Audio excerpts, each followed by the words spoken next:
السلام عليكم، ان شاء الله تكونوا كامل بخير وكامل بصحه جيده يا رب.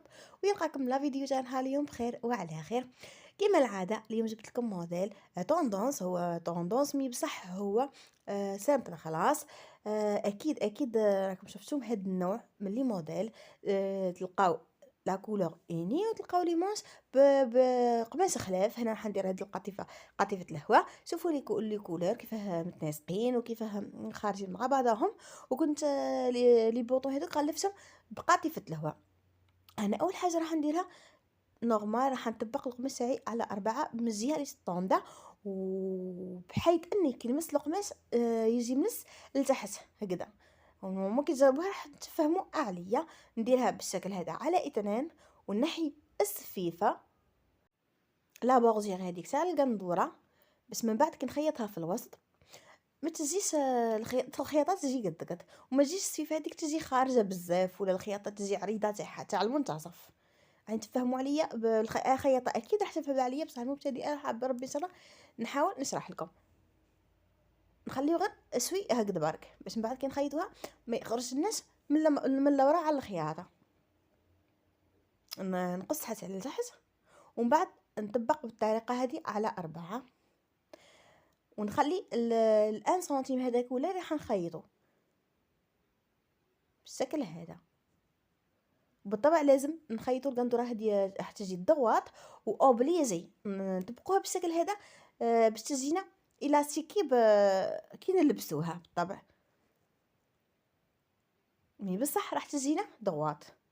انا نحكم الطول الكلي تاع الزبونه ولا الطول الكلي تاعك تحكمي تحطيه، تقيسي وتحطيه على القندوره. هنا عندي القياسه تاع الزبونه، كنت عفوا حسبتهم بلا ما تخيبون وحطيتهم، كتبتهم واش من بعد نحط برك القياسات تاعها. انا نحكم هكذا باش ما يتلواليش القطيفه.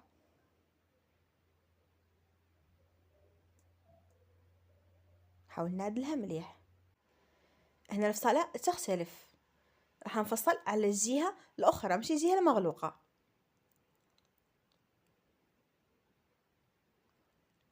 هنديرو كتف ورقه بعد 19 سنتيم، ونهبط نديرو 20 سنتيم، عين 20 سنتيم، ونحاول ندير دورة الصدر. أنا عندي 95 سنتيم، درتها في المترة باش ما نقيس نقسم ونحسب. درت بشكل الطريقة هذه برك، درت المترة على 4 وعينت. انا نديرو حردة الإبط قلت لكم هبطت ب20 سنتيم. هنا ركزوا بك مع لا فيديو راح تفهموا. ونهبط بحوالي 20 سنتيم من 20 تاع حارة الإبط، نهبطو ب20 سنتيم أي 40 سنتيم باش نديرو دورة الخصر. أنا هنا نورمالمون ديما 80، طويت المتر هكذا على 4 وحكمت الربع ونزيد 4 سنتيم تاع الخياطة. من بعد راح ندخلهم هذوك نخليهم لداخل. هي تقدروا تعود وحده نورمال. انا هنا حبيت نزيد اكسبري باش خاطر خليها في اونكا وزادت زبونه ولا تحب ما على باليش تزيد فيها، ولا تلقى الخياطه لداخل. هي بيسك قاطفه تقدروا تزيدوا ميم ان دوا ولا بيسك تطوندا.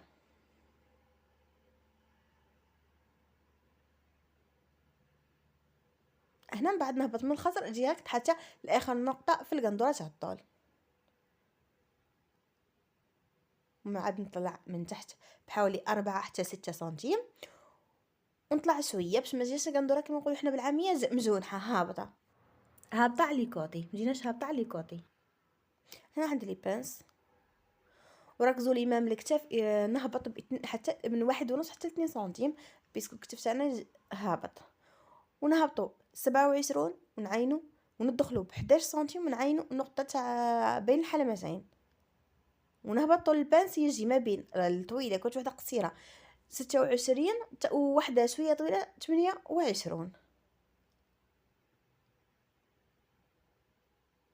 انا احكم بلي زيبانجل ونعين لي بانس تاعي في 4. ان شاء الله يا ربي تكونوا فهمتوا عليا. هذه الطريقه ديما نديرها معاكم.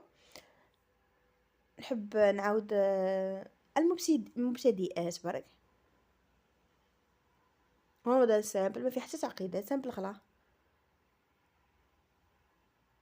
هذا لو ساغ نتاعو في انه كيما نقولوا القندوره برك اني ولي مانش قاطفه الهواء وفيها حزام هكذا.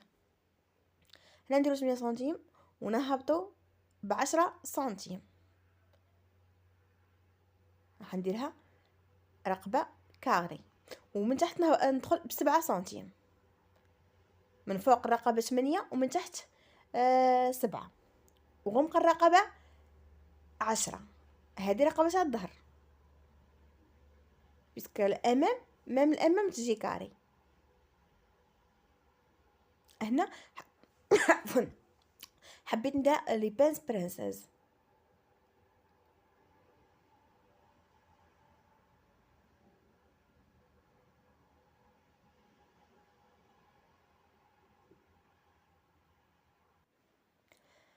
هنا نطلعوا بحوالي 12 سنتيم. راح نحسبوا تاع الخياطه كنت درت 4 سنتيم، ومن بعد نزيدوا 8 سنتيم. هنا حسبت 4 اصابع تجينا حوالي 8 سنتيم. كل اسم العدد الكلي طلعت به 12 سنتيم. ودرت هذا المنحنى. بعد نقص هو باش تجي لا فورم تاع لي بانس مليحه، اوبليجي تقص. هي نورمال تقدر ما تقصش، مي بصح هي باش تجي لا فورم باينه تقص من الافضل، تقص خير. هنا عندنا دورة العنق 8 سنتيم، ونهبط غمق الرقبة 19 سنتيم، وندخل من تحت ب7 سنتيم بالشكل هذا، ونوصل بين 8 و7 يجي كما هكذا. ومن بعد راح نقص الرقبة تاعي باش تجي لا فورم تاعها باهيه، ما يجيش العرض نفسه من الفوق ومن تحت، تجي بالشكل هذا. انا راح ندير لي مونج. انا بعد ما طبقته على 4 حسب 28، حوالي 28 سنتيم، من 28 حتى 30 سنتيم. هنا بالطبع درتو عريض باش ندير فيه دي بلي ولا دي فرانس. انا هبطت من تحت ب 14 سنتيم، ب 14، ودرت هذا الخط المائل تجي حوالي 30 سنتيم كي نحسبها. من بعد حكمت المنتصف اللي هو 15 سنتيم. من بعد دخلت من فوق ب1.5، عفوا خرجت ب1.5، خرجت باش درت هذا المنحنى، ودخلت لتحت باش درت هذا المنحنى ب1.5، ودرت طول البانس. انا درت حوالي 60 سنتيم، هو الطول نورمالمون 65 سنتيم. هنا انا راح ندير ان بوند من تحت، راح ندير فيه ان بوند من تحت، راح نحكم بها دوره المعصم، وندير ان بوند من نفس القماش تاع القندوره. هنا نحسبوا قداه لا بوند اللي راح نديروها، ونقصوها من لا مانش، ولا نحطوا لا بوند ونحسبوا طول المانش الكلي. انا اللي تحب ديروا بادي نورمال تبط ب25 ودير دورة الديران وتعين نورمال. بصح هنا راح نديرو عريض، بيسك راح ندير فيه ديبلي من تحت. انا هنا من تحت راح ندير حوالي 20 سنتيم. العرض اللي من تحت يجي حوالي 20 سنتيم. بعد قلت لكم ندير فيه لي بلي من تحت باش نحكمهم بهذيك لابوند اللي راح نديرها.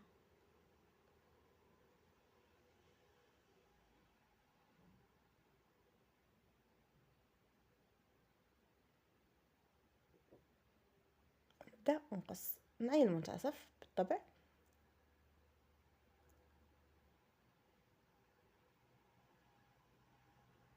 نقول لكم موسعي درتو عريض اكسبري بس راح ندير فيه ديبلي من فوق وديبلي من تحت. ابخي راح يجي بالشكل هذا. راح ندير دي بوند يجيو على المعصم تاع اليد.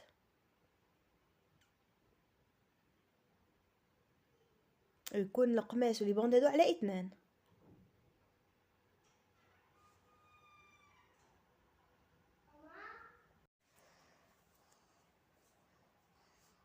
تحاولوا تحكموا القماش على الجهه اللي ستوندع على اليد.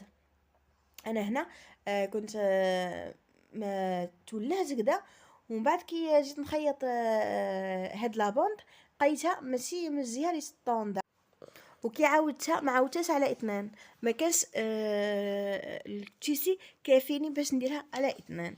هو من الاحسن من الافضل اصلا باش تجي خدمه مليحه وشابه تجي على اثنان لابوند هذيك. وراح ندير لكم الطريقه اللي راح تخيط بيها. انا اول حاجه نديرها نبدا بها الخياطه اللي في الوسط، الخياطه هذه، ونحكم نشد القاطفه من الدو كوتي باش تجينا ما تجيناش طالعه الخياطه.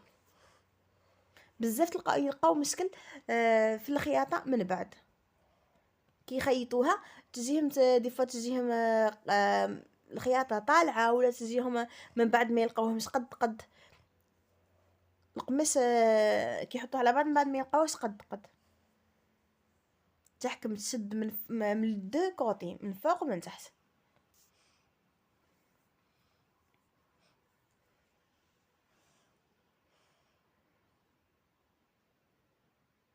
هنا ندير لي بانس،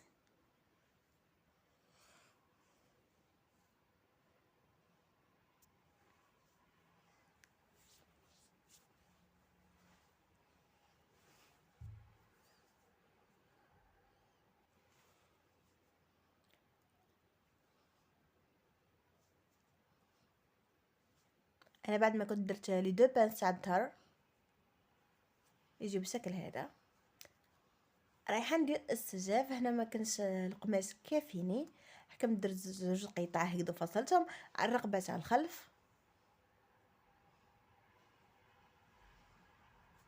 وراح نخيطو بالشكل هذا في الوسط ونسجف به الظهر.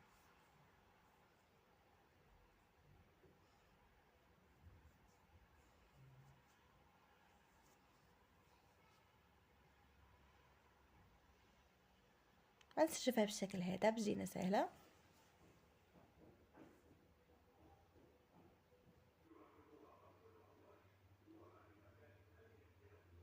نحب نبدا بالتفاصيل هذه الصغيره، من بعد نلقى سهوله. ما من القطع هكذا السجاف وكلش نكون حطيتهم في القندوره.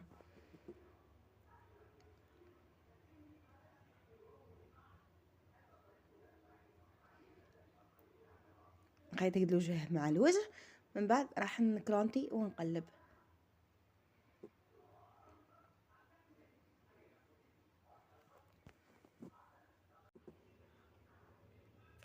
نقص نكرونتي ليكون باش من بعد تقلب لنا عادي. انا راح نخيط لي بانس برانسيز.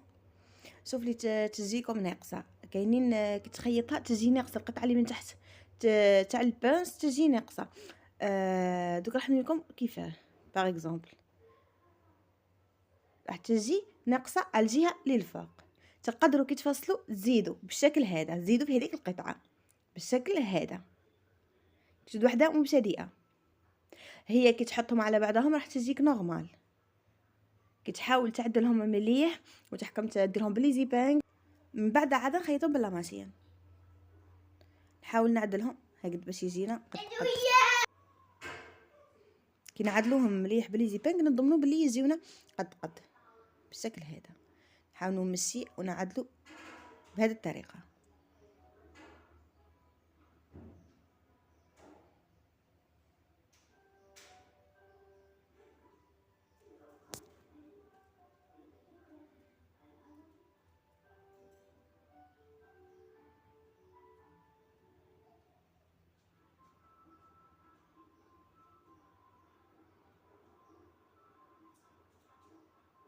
هنا من بعد راح نخيطوا لابنس.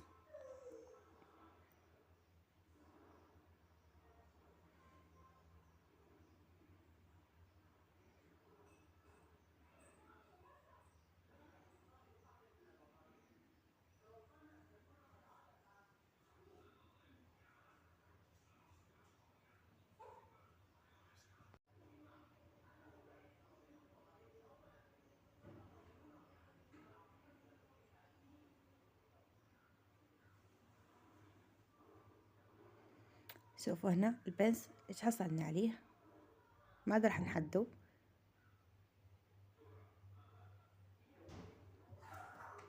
انا درت لي دو بنس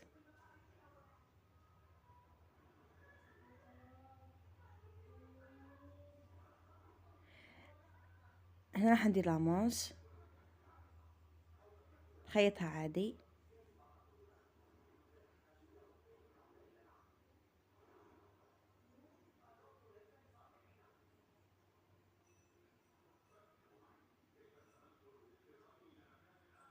بعد نخيط لابوند. هذه هي الطريقه الصحيحه تاع الخياطه تاع لابوند. بيس قلت لكم انا هنا كنت لقيتها من الجهه اللي ما تطونداش، عفوا القماش، كنت اضطريت اني نعاودها. هنا درت حوالي 7 سنتيم، عفوا 8 سنتيم، وطول لامونش عفوا 60 سنتيم. من بعد راح تنقص مع الخياطه، راح ينقص مع الخياطه. انا طول البنس انا طول عفوا طول لامونش 65. نحاول نخيط ها بالشكل هذا.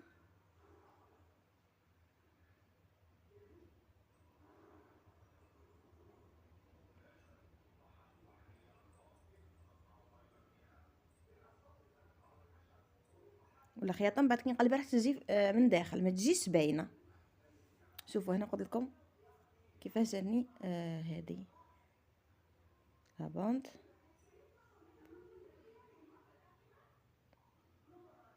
كنت اضطريت اني نعاود، والقماش ما كانش كفاني باش نديرها اون دو. هو من الافضل ديروها اون دو.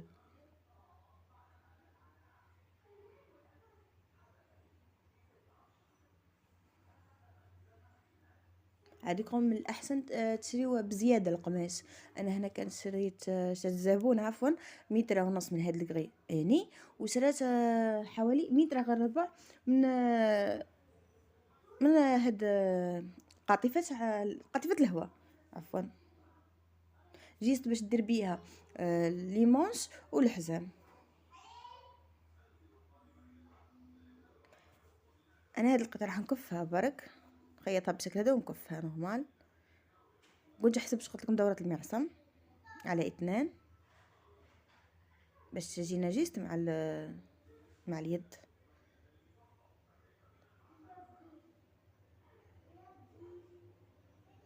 حنا اوبليجي نديروها هكذا الطوندا باش تجينا سهله في كي نطلعوها، ولا تحب تطلع المونش ولا ما في لبستها كي تجي ماشي طونداس شويه واعره، الا في حاله ان نديروها عريضه على اليد. بعد نحكم نحط المنتصف مع المنتصف والخياطه مع الخياطه عفوا.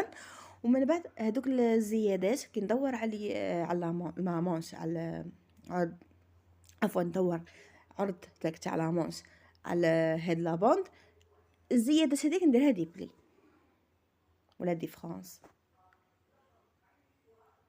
لي بلي تجي هكذا طيات، ولي فرانس تجي كشكشه.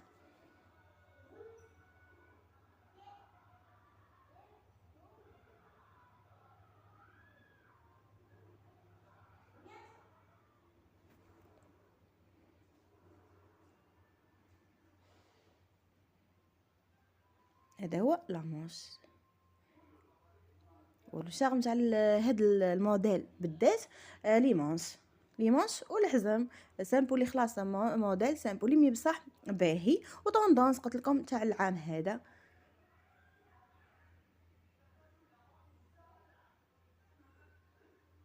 وكاين دي موديل بزاف هكا يجي الشكل تاع لامونش.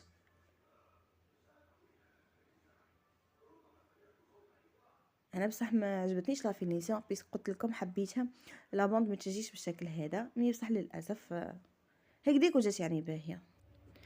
هنا راح ندير الحزام. هنا كنت درت خطا بلا قصد. ما كانش عند بالي باللي الحزام ما راحش يجي باهي بالشكل هذا. الخطا اني ما حطيتش نورمالمون نحط له لاطوال كولونت، ولا تكون سميتو عفوا لا فيزلين الرهيفه خلاص باش يجي شوي واقف، هنا ما جانيش باهي الحزام ما جانيش واقف مع القطيفه دي تلوى بزاف. انا راح ندير الطريقه هذه، نعتمد الطريقه هذه باش نقلب الحزام.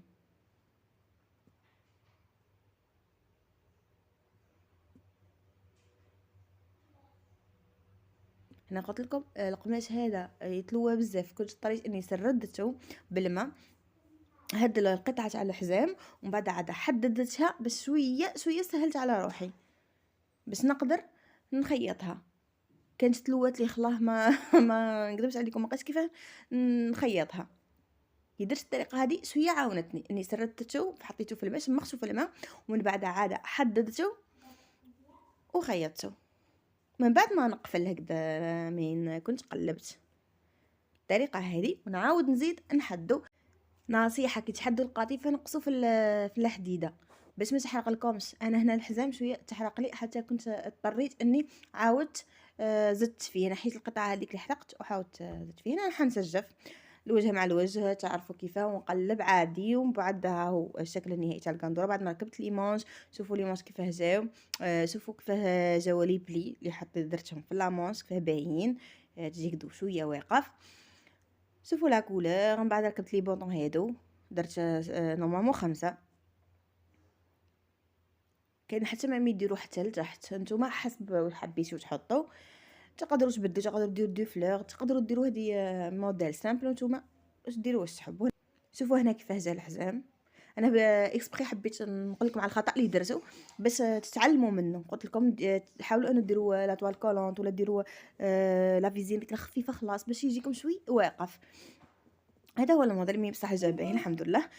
زبونه كي لبسته جاتها تحفه يعني، وعجبتها وفرحت بها، وهذا هو البليزير تاعي.